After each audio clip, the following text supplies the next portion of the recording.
चल भगवान की सच्चिदानंद रूपाय विश्वोत्पत्त्यादि हेतवे तापत्रय विनाशाय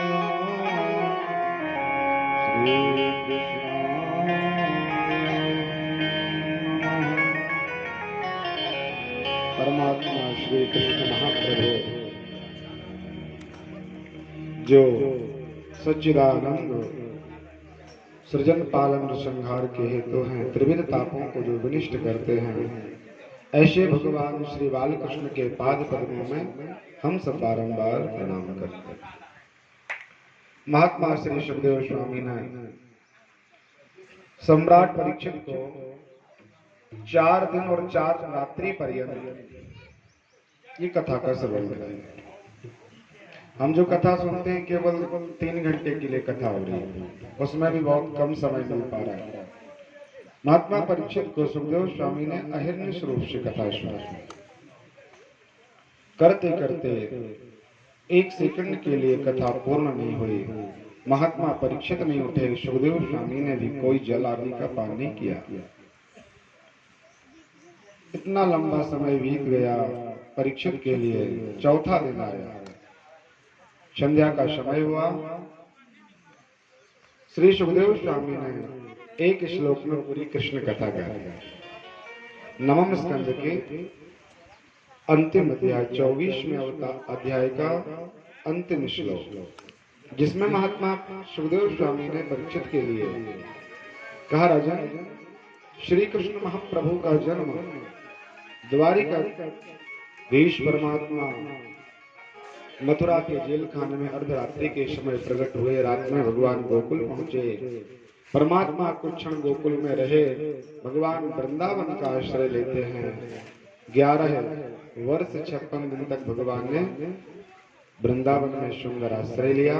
उपरांत भगवान ने वृंदावन से मथुरा प्रवेश किया, मामा का उद्धार किया। शांतिपनी आश्रम में भगवान ने अध्ययन किया। लौट करके भगवान ने जरासंध का 17 बार मान मर्दन किया। भगवान द्वारिकाधीश हुए और गोविंद ने 125 वर्ष अपनी इस जीवन लीला को पूरा किया। एक श्लोक में पूरी भागवत की कथा। परीक्षित जी ने कहा, गुरुजी महाराज, जिन परमात्मा की कथा श्रवण करने के लिए हम पधारे थे, आपने कहा था पहले दिन कि हम भगवान गोविंद की कथाओं का रसपान कराएंगे, और जब परमात्मा की कथाओं का श्रवण करने का अवसर हमें प्राप्त होने वाला था, तो महाराज जी भगवान की कथा को बहुत संक्षिप्त कह दिया। आपने एक श्लोक में पूरी कृष्ण कथा गा दी, इसलिए महाराज हमारी उलाहना है। सुखदेव स्वामी को परीक्षित ने उलाहना दिया और कहा, महाराज, कथितो वंश विस्तारो भवता सोम सूर्ययो राज्यां चोभयवंशानां चरितं परमाद्भुतम्। गुरुजी महाराज, आपने वंश विस्तार में बहुत लंबा समय लगा दिया। जैसे कल आप लोग थोड़ा उद्विग्न हो रहे थे कब कन्हैया आएंगे, ऐसे ही परीक्षित जी ने कहा कि महाराज जी, आपने वंश विस्तार में कथा बड़ी कर दी। जबकि सुखदेव स्वामी ने सूर्य वंश की कथा प्रारंभ करते समय कहा था कि यदि सूर्य वंश का वर्णन किया जाए तो 100 वर्ष में भी पूरी नहीं होगी। केवल नाम ले लेके आगे बढ़ गए थे, फिर भी उलाहना किया। जो कथा आपको अच्छी न लगे, अपने मन की ना हो, पंडित जी 5 मिनट सुना है, फिर भी लगता है कहाँ पंडित जी क्या सुना है, सुन विस्तार करते चले जा रहे हैं। ऐसे ही महात्मा परीक्षित का मन था कि हमें कृष्ण चरित्र श्रवण करना है, और महाराज जी इनका चरित्र भी, इनका जन्म पर, ये वंश अनंत कथाओं को सुनाया। परमात्मा की कथा सुनने का समय आया तो पंडित जी ने बहुत संक्षिप्त कर दिया। सुखदेव स्वामी ने विचार किया कि भगवान की कथा की सब अधिकारी नहीं होते। पहले श्रोता के प्रति बहुत ज्यादा लालसा जागृत होनी चाहिए कि महाराज हमें कथा सुनाइए। आपके हृदय में जितनी छटपटाहट, जितनी लालसा परमात्मा की कथा सुनने के लिए होगी, तब कोई आचार्य आपको कथा सुनाएगा।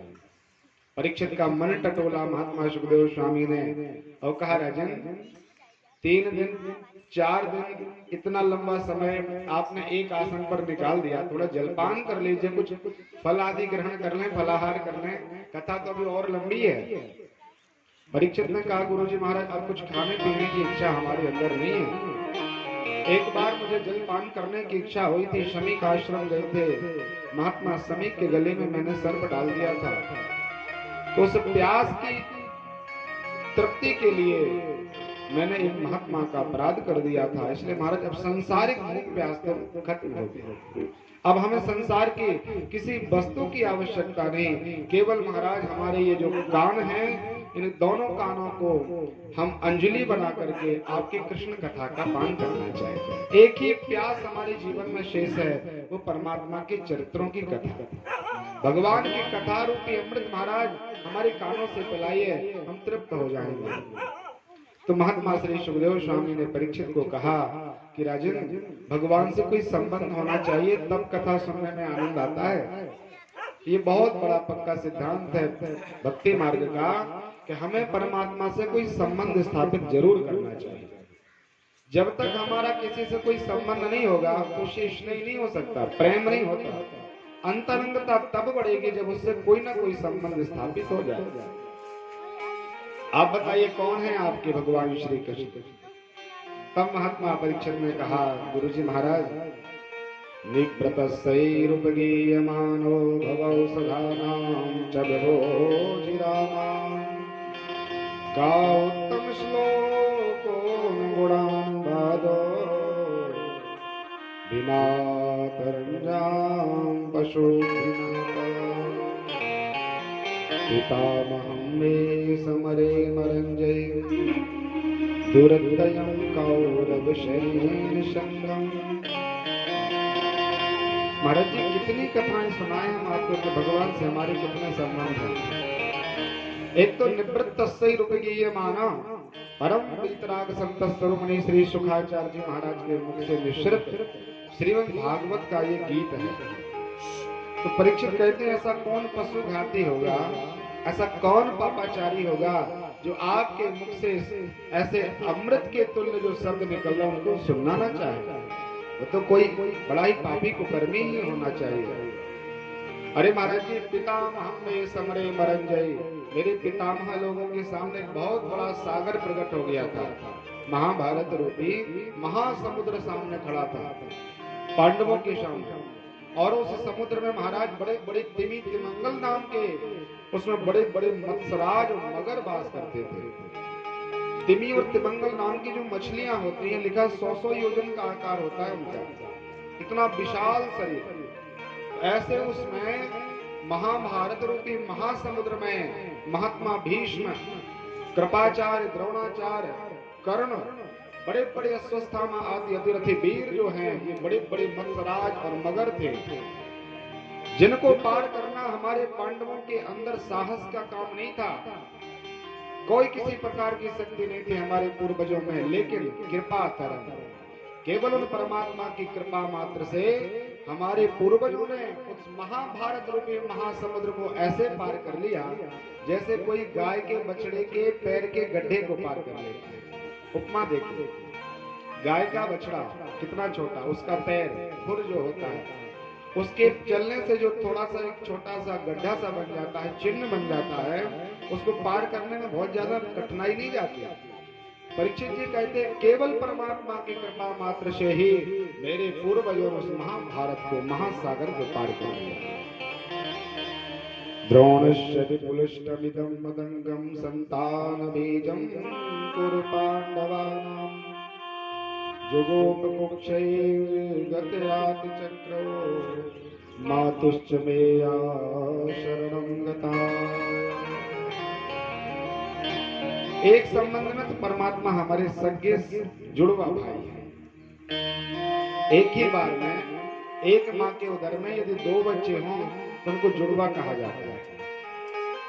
तो समझाया कि महाराज द्रोणस्य विपुलष्टमिदं मदंगम, आचार्य द्रोण के बेटे अश्वत्थामा ने मुझे मारने के लिए ब्रह्मास्त्र का संधान किया था और मेरी रक्षा के लिए आप मेरी मां की कुक्षी में प्रवेश कर गए थे। तो उस समय मैं भी मां के गर्भ में था और आप भी मेरी ही मां के पेट में पहुंचे थे। इसलिए हमारे सगे जुड़वा भाई है भगवान कृष्ण और मैं। कितने उदाहरण हम आपको बताएं कि परमात्मा से हमारे क्या क्या संबंध है। मन बड़ा द्रवीभूत था परीक्षित जी का, कथा सुनने की बहुत लालसा थी। तब श्री सुखदेव स्वामी ने कृष्ण चरित्र में प्रवेश किया। बोलिए सुखदेव भगवान की, श्री बाल कृष्ण लाल की। अब हम सीधे उठ करके गोकुल की यात्रा करेंगे, जहां पर बड़ा सुंदर मनोरम स्थान है। महात्मा नंद बाबा 80 वर्ष के हो चुके हैं और माँ यशोदा जी 75 वर्ष की अवस्था की है। जीवन में अभी बेटा नहीं हुआ। महात्मा नंद की सगी बहन का नाम सुनंदा है। बहुत अच्छा जेवर चढ़ाया होगा नंद जी ने यशोदा जी को, तो इनको थोड़ा सा लोभ हुआ कि जब इनके यहाँ बेटा होगा तो हम नेंग में ये सामान मांग लेंगे। इस इंतजार में सुनंदा भी बूढ़ी हो गई, लेकिन इनके यहाँ बालक का जन्म नहीं हुआ। लंबा इंतजार। एक बार 7 आचार्य पंडित जी लोग महात्मा नंद के आंगन में आए। नंद बाबा भगवान का पूजन कर रहे थे। 7 आचार्यों को नंद ने और यशोदा मैया ने प्रणाम किया। तो इन सब पंडित जी लोगों ने कहा, पुत्रवान भव, आपके यहाँ बेटा होगा। महात्मा नंद ने कहा, पंडित जी आप लोग थोड़ी अवस्था देख के आशीर्वाद दिया करो। हम लोगों ने प्रणाम किया और आपने कह दिया कि आपके यहाँ बेटा होगा, पुत्रवान भव। अरे महाराज हम 80 वर्ष के बूढ़े और ये मेरी पत्नी 75 वर्ष की हो गई। आप लोगों को थोड़ा अवस्था देख के आशीर्वाद देना चाहिए। अब कहाँ हमारे यहाँ बेटा होगा। आचार्यों ने कहा, ब्रह्म वाक्य जनार्दना। पंडित जी लोग यदि सत्य बोलते हो, किसी से कपट ईर्षा न करते हो, गायत्री का आश्रय लेते हो, भगवान के भक्त हो, तो उनके मुख से निकला हुआ प्रत्येक शब्द ब्रह्म वाक्य होता है। वो कभी मिथ्या नहीं जाता, चाहे वह वरदान हो चाहे वह श्राप। तो कहा महाराज हमने तो बोल दिया, भगवान की कृपा होगी तो निश्चित रूप से आपके यहाँ बेटे का जन्म होगा। करना क्या पड़ेगा? आचार्यों ने कहा, आनंद से रबड़ी माल हमको छान खिलाइए और हम बहुत अच्छे भाव से आपका भजन पूजन करेंगे। 7 दिन का अनुष्ठान रहेगा। परमात्मा की कृपा होगी, भगवान आपको पुत्र प्रदान करेंगे। आचार्यों ने मंत्र जाप प्रारंभ किया और यहाँ भगवान निमित्त बने। कल अपन श्रवण कर रहे थे, भगवान अर्धरात्रि के समय भाद्रपद कृष्ण पक्ष अष्टमी बुधवार के दिन ठीक 12 बजे परमात्मा ने मथुरा में जन्म लिया। अपने पिताजी को चतुर्भुज रूप दर्शन कराया।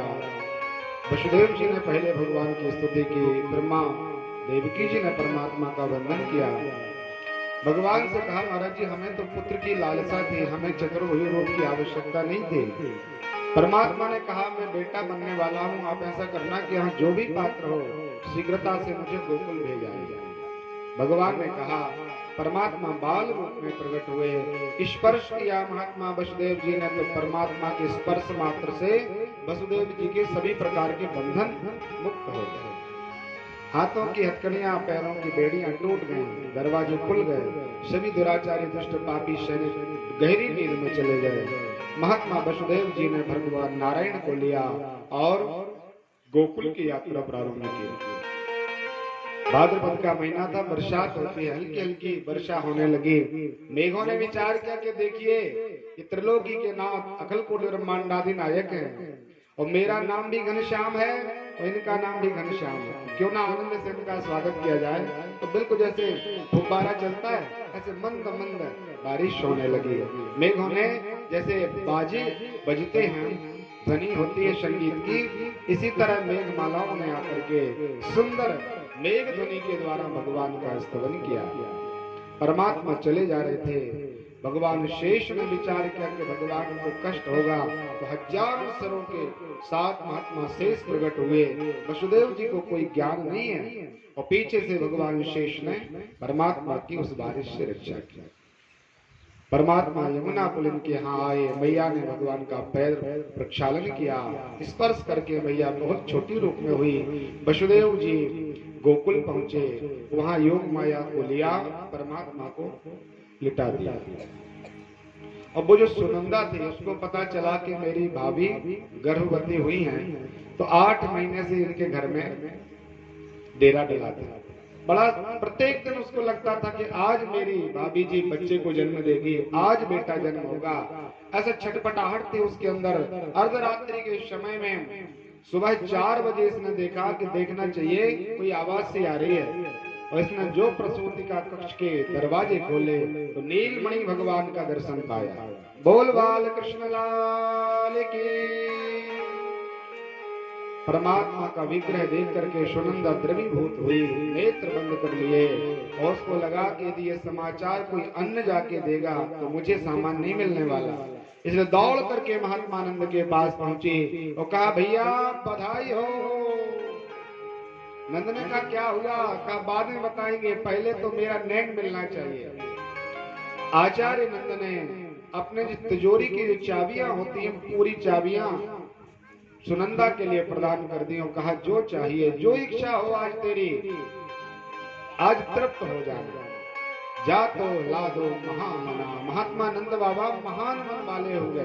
भागवत जी में लिखा है, आनंद के साथ ब्राह्मणों को आगे किया, स्वस्ति वाचन कर्म हुआ, और पंडित जी लोगों को कहा, महाराज जी आप पहले दर्शन करें, फिर मैं दर्शन करूंगा। आचार्यों ने भगवान का दर्शन किया। उपरांत महात्मा नंद बाबा ने दर्शन किया, देखा कि मेरे जीवन को, मेरे शरीर को, मेरे इस परिवार को पवित्र करने के लिए नीलमणि के रूप में भगवान का जन्म हुआ। बोल वृंदावन बिहारी लाल की जय। अब महात्मा नंद बाबा ने आदेश दे दिया कि अब तो प्रत्येक जगह नंदोत्सव होना चाहिए। संपूर्ण 84 कोस ब्रज में नंद बाबा के इस बेटे का उत्सव मनाया जाएगा। बरसाने में समाचार हुआ, प्रत्येक जगह नंदोत्सव प्रारंभ हो गया। बड़ी बड़ी 75 वर्ष और 95 वर्ष की माताएं, लिखा 80 गज के लहंगे पहने थे। भागवत जी में लिखा है, इतनी बड़ी विस्तार विधि के साथ भगवान का उत्सव मनाया गया। सभी गोप ग्वाल आते हैं और महात्मा नंद को बधाई देते हैं। सभी गोपांगनाएं आकर के माँ यशोदा जी के लिए बधाई देती हैं। आइए 2 क्षण भगवान के इस महोत्सव में